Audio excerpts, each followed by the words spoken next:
So in the article, it really revolves around the example you used was communication and the phone call an advisor might make to a younger prospective client and not getting that phone call returned. Is that just a really good example of adjusting your lens and um, how, if you can just kind of give an overview of adjusting your lens and then how that plays out, is the phone call example just a really good example of how that can go the wrong way? Yes, so adjusting the lens is the second Gentelligence practice. I think it is my favorite one. And the best way I can explain it, and in the comparison I'm going to give you to start, is we're very aware that when we travel, for example, we are going to go to a place where people grew up differently than we did. This culture is one where there are different norms and there's different ways that people interact and communicate and different things that they care about.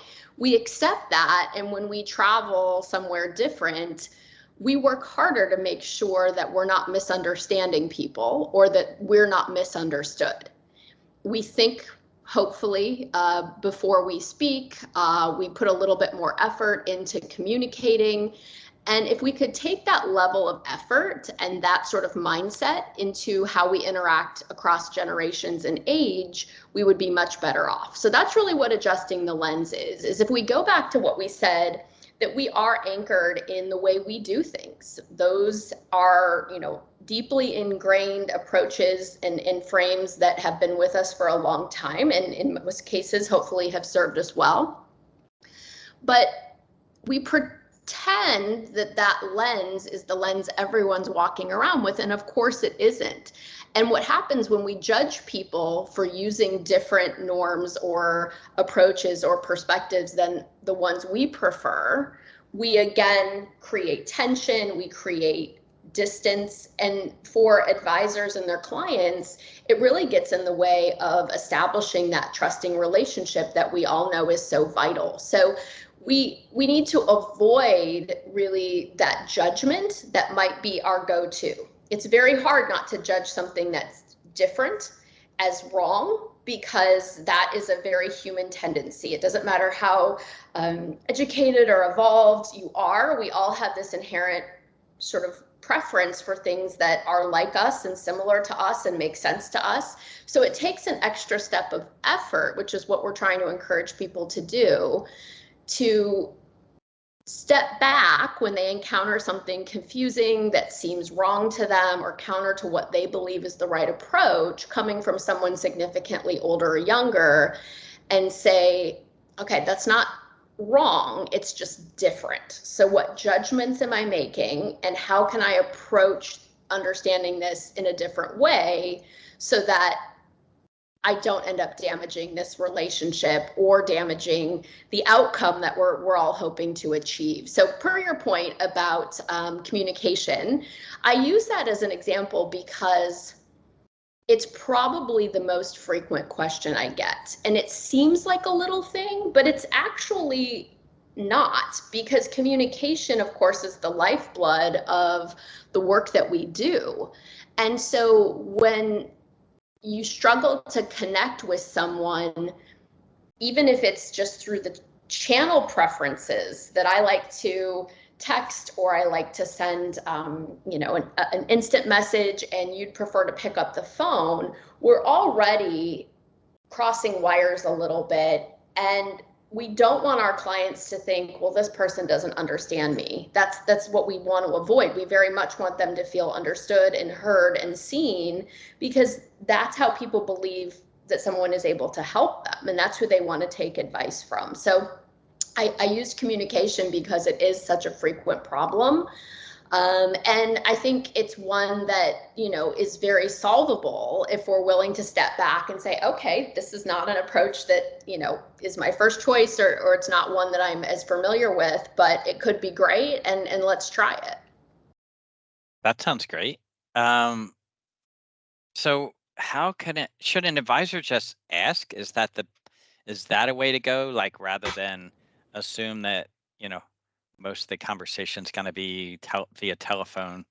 Um, Are you suggesting that an advisor just say, "Hey, Megan, what's your preferred way that we would talk together? Is it texting? Do you have, is it meeting in person? Is it telephone? Like, is that something that you would say a financial professional should ask a prospective client?"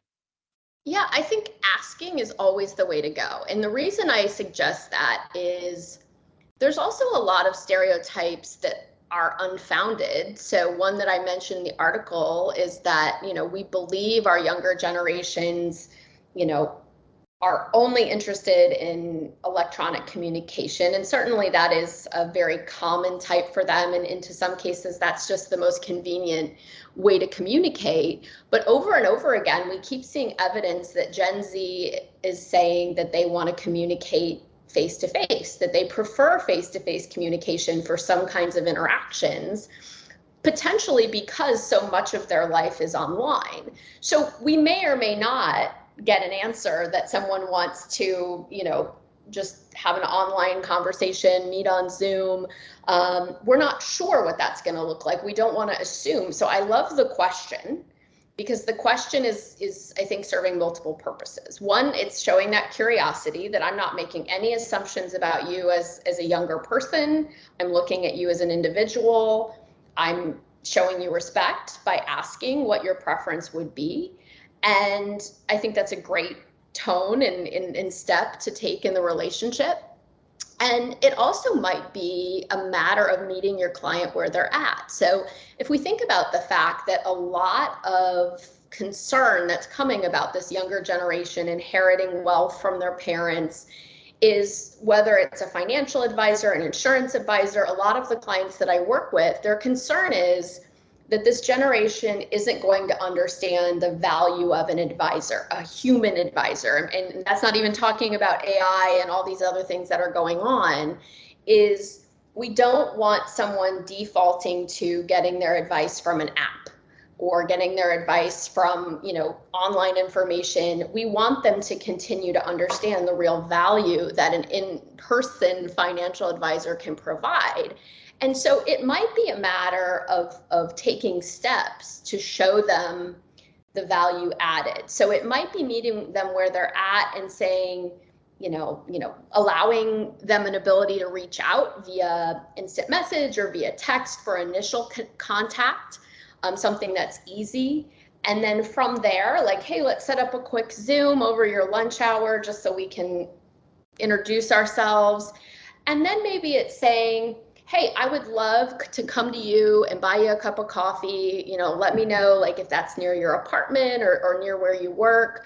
I'd love to just sit down and get to know you better and spend some time understanding what your priorities are. So it might be more of a process, but I think the goal is to be able to show the real value that an in-person connection can make, and also a human advisor brings to the table. And I think that's something that our younger generations will need to learn, whereas older generations inherently knew and understood that.